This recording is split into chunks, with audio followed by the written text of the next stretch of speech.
questions I want to ask, and you're kind of getting to that point, I think, of I'm a normal person. I have a business.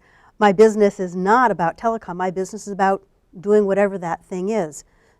So why do I care about this? Why do I want to see, my government at work working on this? Why does this matter to someone who isn't in the industry?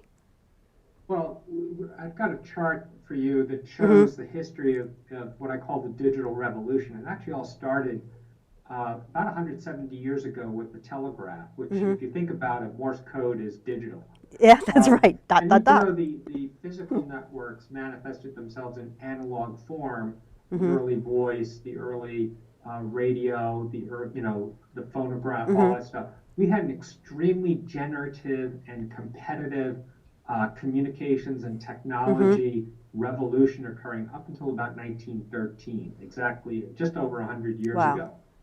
At that point, we took what I call the wrong fork in the road, and we went more towards a monopoly Mm-hmm. information society.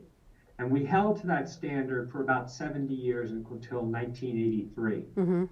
In the 60s and 70s, we began to break up the information monopolies in radio and TV and Mm-hmm. telephone, but it was really slow going.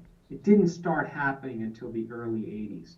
Once we did that, once we started breaking up the telephone Mm-hmm. monopoly, that paved the way for the internet. That paved the way for the low cost wireless.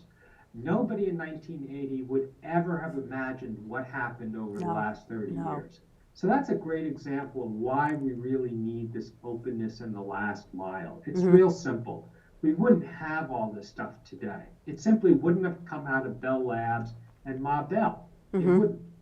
Are there one or two most likely scenarios that we should be keeping our eyes out for over the next year, 2 years, 5 years? Well, recently, there's been a lot of press about net neutrality. Yes. Net neutrality is really a fiction, unfortunately. Mm-hmm. The internet happened because we broke up AT&T, and in the Mm-hmm. process of breaking up AT&T, we set in motion economic forces that allowed ISPs like Prodigy and Mm-hmm. CompuServe and AOL Right. to scale regionally and nationally outside of the telephone Mm-hmm. voice network. In fact, they were protected from the baby bells by Mm-hmm. regulation, something called Computer 2. So you had a number of policy measures that helped develop the Mm-hmm. internet.